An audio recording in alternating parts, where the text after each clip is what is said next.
Today we're speaking with Matt Mason, who is one of the founders and owners of a 3PL serving the food industry, in retailers in the food industry.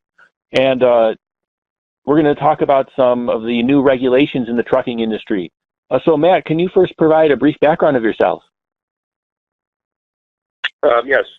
Myself and two other partners, we founded BM2 Freight Services in 2008. So we're on our coming up on our 10-year anniversary here next year.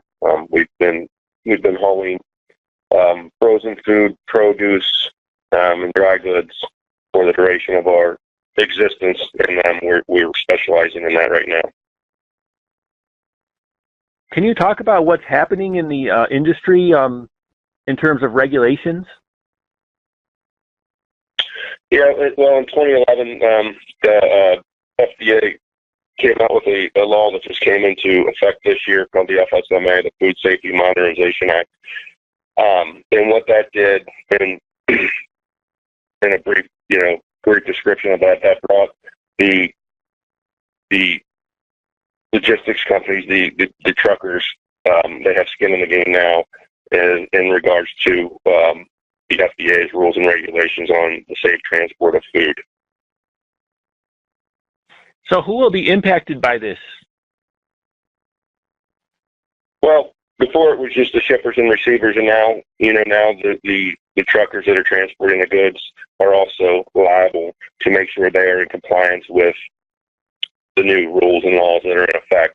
A few of the things that they have added now are you have to have constant communication with the temperature of the reefer unit during transit. You need to have documentation of prior loads hauled from the particular truck that's going to do the next load, and then there's clean out requirements for those trucks. Those are just a few of the bullet points that are new moving forward.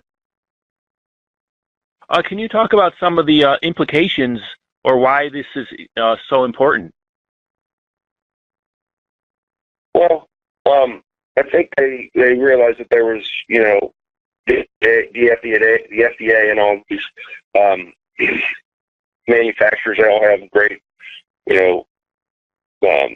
processes in place for the product when it's on site on their facility, but then once it hits the truck and goes out on the road, it's kind of a gray area, and there was nobody was responsible for it when it was on the road. And I think they realized there was a big need to be fit there, and that was the force there. Do you have any recommendations then for retailers in the food industry? Well, we're viewing ourselves as sort of the, a good 3PL, which we consider ourselves to be. We can be used to drive the compliance for the retailers and the growers and the shippers. We view ourselves as an extension of them, and a good 3PL can be your food transportation compliance manager, so you don't have to worry about that once you hire the 3PL to handle your freight. And where can the audience learn more about your company and how you could help? You can visit us at www.bm2freight.com. We have a tab on there about our specialization in food transport, and we have our contact information can be found on the website as well. And thanks for sharing today. All right. Thank you, Dustin.